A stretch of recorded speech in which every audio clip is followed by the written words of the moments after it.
Hello, church. Welcome to this week's message. My name is Henry Loke. This is God's Feeding Station. It's an honor to be with you again today, as it always is. Appreciate you being here. Glad you're here.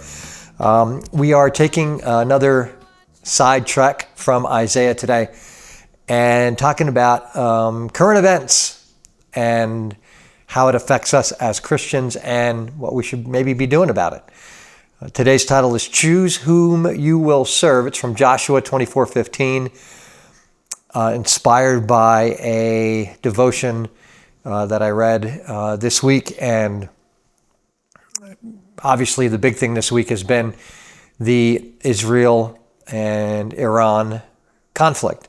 Again, and this is not going to be a political message. It's going to come across that way, I think, to some, but that's not the case. But bear with me as we go through this today, because there are a lot of questions surrounding what's going on in the world today. Is this the start of World War III? Had a friend of mine text me. He's like, hey, with everything going on, do you see this as fulfillment of prophecy? My response was, I have no idea, because I'm not a prophet. I don't interpret prophecy, and I stay away from it because I don't want to point people in the wrong direction. So, from a prophecy perspective, I have no idea. Could be end times. Very well could be. I have no idea, though. I don't know. On that line of thinking, some people are asking, is this going to be World War III? I guess it could be, depending on what happens down the road. But again, I don't know. I have no idea. Many Christians feel we should support Israel, no matter what. Those of you who know me know that I don't fall into that category. I always think of Romans, where Paul says, being a Jew is a Jew inwardly, not just outwardly. And for a nation that continues to reject Jesus as Messiah, there's a big question there, especially from a salvation perspective, which is the most important question. So, I don't just throw my support wholeheartedly behind the government of Israel, because what exactly does that mean, right? There was a big interview this week that went up. It was a very heated interview between Tucker Carlson and Senator Ted Cruz from Texas, where Senator Cruz, Tucker tried to nail him down on the whole Israel thing, and Senator Cruz invoked, I believe it was Numbers 24, blessed are those who bless you and cursed are those who curse you. Obviously that, when you read that text in context, it is referring to the nation of Israel. But what does that mean, right? From a current Israel perspective, what does that mean? A lot of time has passed and things have changed between the book of Numbers and 2025. So what does that mean? Couldn't tell you. Again, if anybody is operating contrary to God's will and God's word, what does that mean, right? And everybody has to pray about that and see what God tells them. As for me, on face value, I have my feelings, I have my opinions, but that's what they are. They're my opinions. And so how that works out in the grand scheme of things, I have no idea. It's up to greater minds than mine to figure out. So, Senator Cruz says, I prefer to be blessed. Well, don't we all? And I get that. But again, what does that mean for us individually? How we think and believe and pray and operate? What does that mean for us as a country? Are we going to get involved? I don't know. I'm not in the Trump administration, so I have no clue. But everybody's trying to get out ahead of this thing. And everybody's trying to predict what's going to happen. What is President Trump going to do? Are we going to get involved? Is he going to authorize military force? And what does that look like? And all of that. You have all the so-called experts on social media and news media pontificating about what they think should happen and how they think the U.S. should respond. So, how should we respond? I don't know. I'm not here to debate all that. What I am here to talk about today is the fact, that allergies are killing me, is the fact that nobody's talking about God in all of this, or very few are. If they do bring him up, it's about praying for a certain outcome, praying for peace, keep us out of the war, what we feel is the right course. That's what we're praying about. But we're not really praying for his will. We don't seem to be. Nobody's really calling for that I've heard. And again, my world is very small. So there could be people out there praying for that or invoking prayer for that. I haven't seen it. We seem to be more about praying for a specific outcome than praying for God to lead us in the way that we should go. But my question is, where's our relationship with God right now? And, from a nation and from a personal standpoint, what have we done in our relationship with God that brings us to this point in time as a nation and as a world? In Isaiah, it's really obvious what brought them to that point where they are now facing Assyria and Babylon and exile and conquest and all of that, right? Idolatry, refusing to obey God, lack of faith, lack of trust in him, not seeking God's will for the situations they find themselves in, being prideful, thinking they know what's best, turning to other nations to try to help them get out of these military situations they find themselves in. Right? We know what Isaiah, what Judah and Israel had done to bring them to that point. The same question has to be asked about us. Where are we in our relationship to God, and what have we done or haven't done that has brought us to this point? What have we done or haven't done from a worldly perspective that brings us to yet what some think is the brink of another world war? It's a good question, and I think it has to be asked and answered honestly.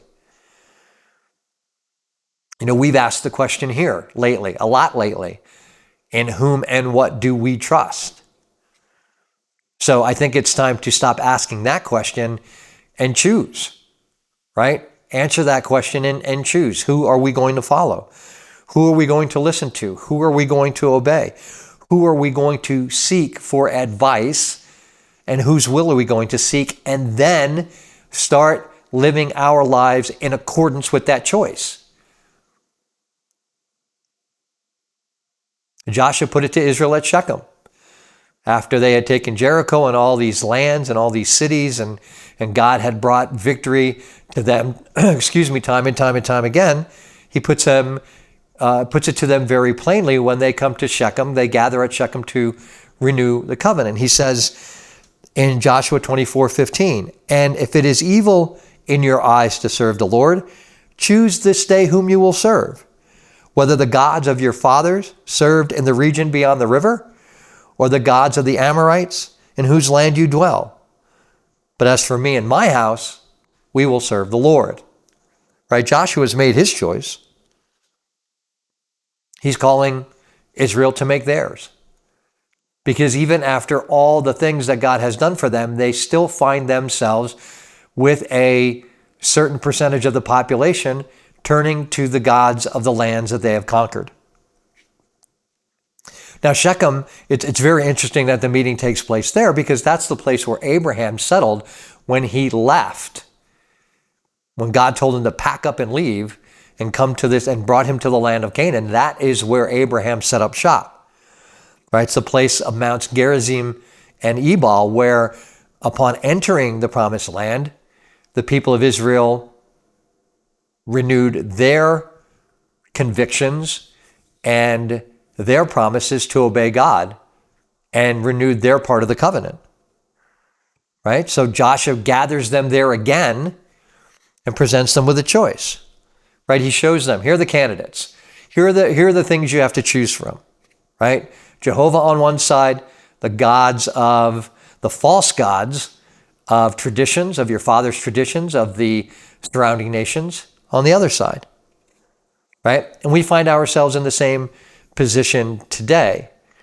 On the one side, we do have God, right? That hasn't changed. But on the other side, we still have false gods to decide if we're going to choose them or not. The players and the names have changed, but the fact that they are false gods in our lives has not changed. right? Who will we serve? Who will we believe? Who will we trust?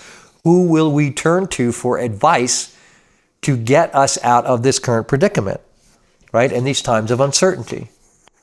On one side, we have Yahweh, right? God of gods, Lord of lords, creator of the universe, omnipotent, omnipresent, righteous, holy, gracious, forgiving, loving Father, author of life, provider, protector, provider of salvation, sending of his Son to die for our sins, making us heirs to his kingdom, right? And those descriptors don't do him justice for who he is in his majesty, but that's who we have on the one side. On the other side, we have a whole cast of characters, right? Leaders, kings, presidents, politicians, the media, scientists, people who claim to know things that we, the poor plebes, don't know, right? All these so-called leaders, right? That in their wars alone, just their wars alone over history, it's estimated that 1.64 billion with a B people have died in their wars, right? And it's really hard to nail that down because of diseases and famine and all the other things caused by war.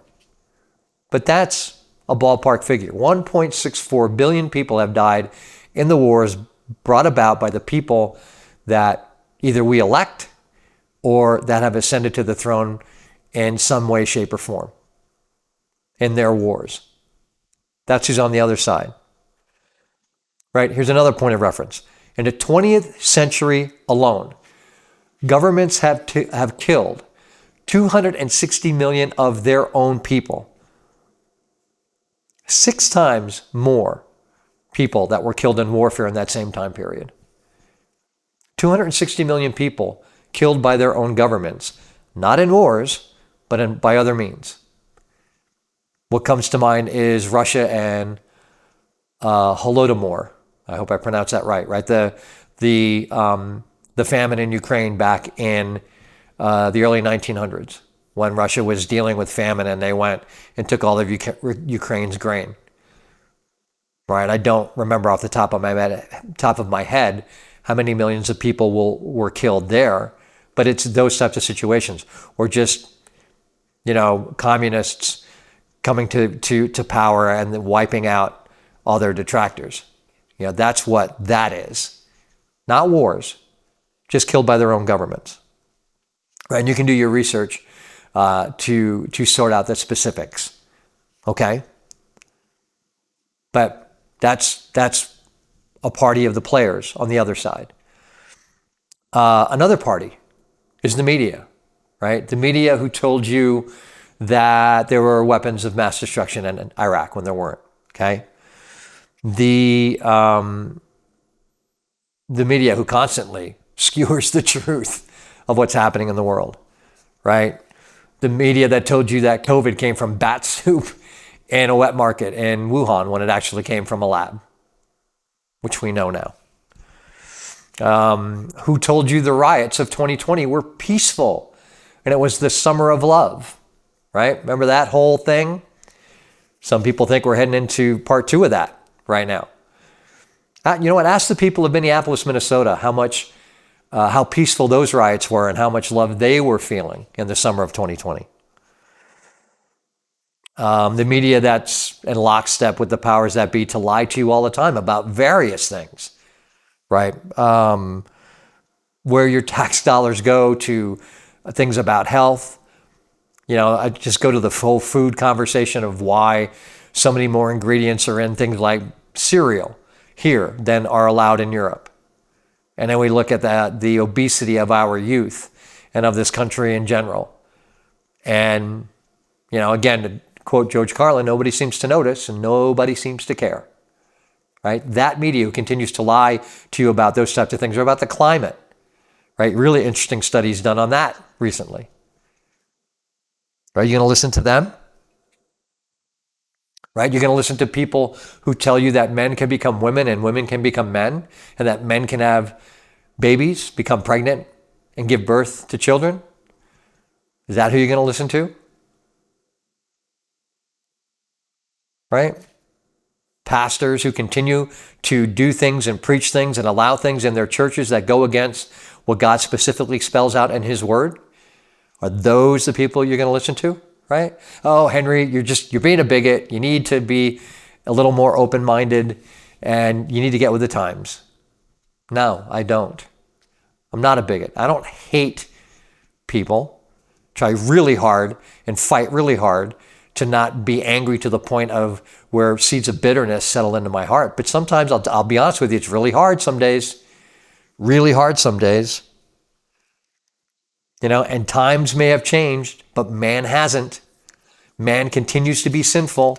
Man continues to defy God and lie about things and do things that fly in the face of his law and of his precepts and of the things in his word. And people who claim to be his followers continue to just accept them and go along their merry way.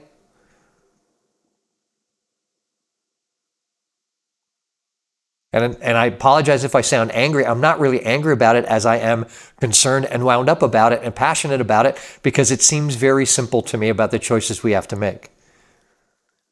But man has not changed. Times may have changed, but man has not changed, right? Continues to turn away from God, continues to push God out of everything, and he continues to make the same mistakes over and over and over and over again, right? The difference is that the world is more accepting of man's foolishness, right? His simple-mindedness. Brooks Atkinson says that had said people everywhere enjoy believing things they know are not true. It spares them the ordeal of thinking for themselves and taking responsibility for what they know. I have never seen a quote that is more true today than that one. Believing things they know are not true. Right? You know the old saying, what you don't know won't hurt you? It's a lie. It's a flat out lie. Right? Ask a mechanic. Ask a doctor. What you don't know can sometimes kill you or put you in grave danger. Or the truths that you don't accept from a faith perspective and from a salvation perspective will surely mean death in the end, at the final outcome. Right? And I said man is simple-minded. Well, because that's what the people of God, that's what the people who refuse God's truth are, or who reject God. They are. They're simple-minded. They reject the absolute truth of God that provides prudence, right? Common sense. And they exchange that for the simple. They exchange the truth of God for a lie. And they fall for everything. They fall for everything. I'll go back to the riots of 2020. And again, this is not a comment politically. It's just looking at the facts and giving them to you so you can see what you have to choose between. Right? I remember the riots of 2020, and I believe it was CNN, where the reporters going, yes, these protests are mostly peaceful, were behind him. They were burning down a Burger King or an automobile or something. There's a big fire behind him. Yes, these protests are mostly peaceful. Really? Right? The dollar amount, I don't remember the dollar amount of the damage, would speak otherwise. Right? These people fall for everything. They believe what they see on the television. They believe what they read on social media. Right? And it saves them.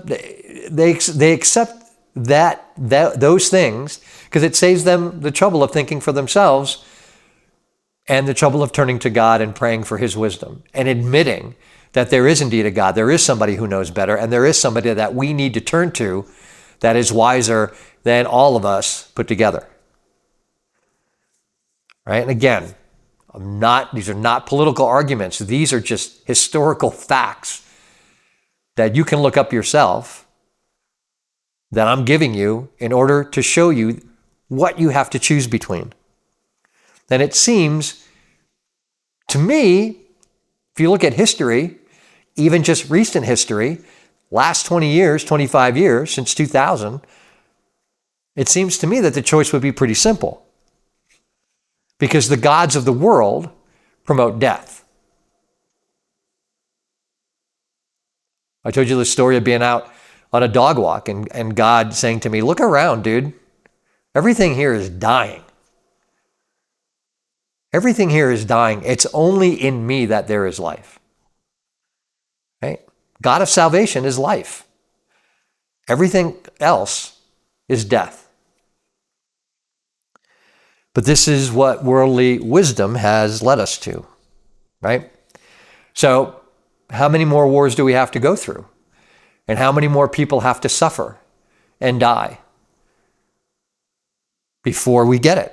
Before we finally wake up and realize we're going to demand more, right? How many times do we have to be lied to and cheated before we demand that we return to being a nation, one nation under God, and following his precepts? You know what? I'll make it even simpler. You know what? Take it off the world stage. Take it off the national stage. Make it personal. Let's make it personal. I'm going to ask some hard questions. It was hard to type these down because they pertain to me as well, right? Let's make it personal. Are you experiencing the fullness of God in your life? Like you read about in the Bible, like Abraham and Moses and Ruth and Naomi and Esther and all these great men and women of the Bible experienced. The disciples saw it firsthand. You experiencing that in your life? Well, again, times have changed. Yeah, well, they may have changed, but God hasn't. God hasn't changed. He's there waiting on us to turn to him so he can pour out his blessings upon us. But we have our part to do. So times may have changed. God hasn't. That argument doesn't wash because God hasn't changed. Do you feel your life has a purpose? You're wandering around in the wilderness trying to figure out what you're supposed to be doing. What's next? Right? How's your marriage? How are your kids? How are your grandkids? How are your finances? How's your job? You dealing with anxiety, depression, fear, shame, guilt, addictions? Have you gone to counseling for all that? Still can't sort it out? Can't shake it? I'm not saying don't go to counseling, right? I'm not saying don't go to counseling. What I am saying is counseling apart from God, it may help somewhat, but until you put God in the equation, it's probably just going to be a partial fix, my opinion. And I speak from experience as somebody who's gone to counseling and done it both ways.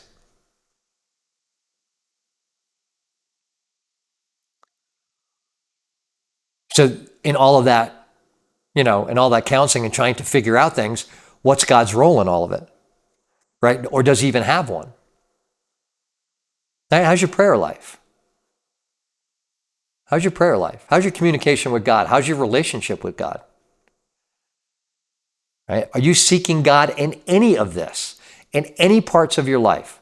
Or are you just going it alone, right? Just following the rules that the world has set up, trying to get ahead, trying to get your life sorted out, trying to get your marriage sorted out, trying to get your kids sorted out, trying to get your finances sorted out, according to the ways of the world.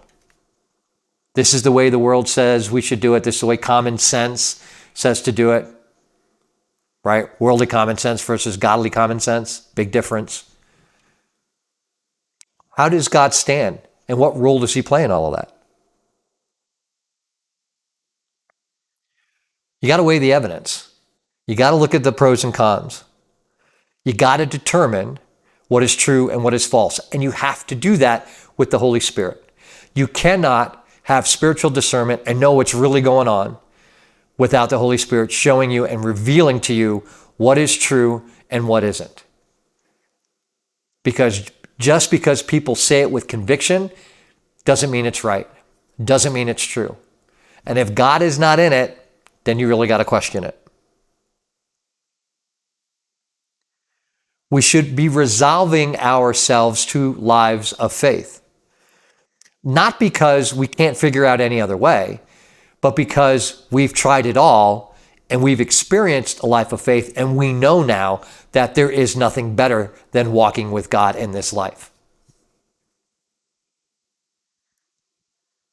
Faith in God has reason and righteousness on its side, and history. We can look through the Bible and see how walking with God is much better than walking without him. Again, just go back to our conversations in Isaiah over the last year. So God has reason and righteousness and history on his side, right? We still have to make the choice for him or not. Faith's merits speak for themselves. Man's merits speak for themselves. Question is, whom will we choose to serve?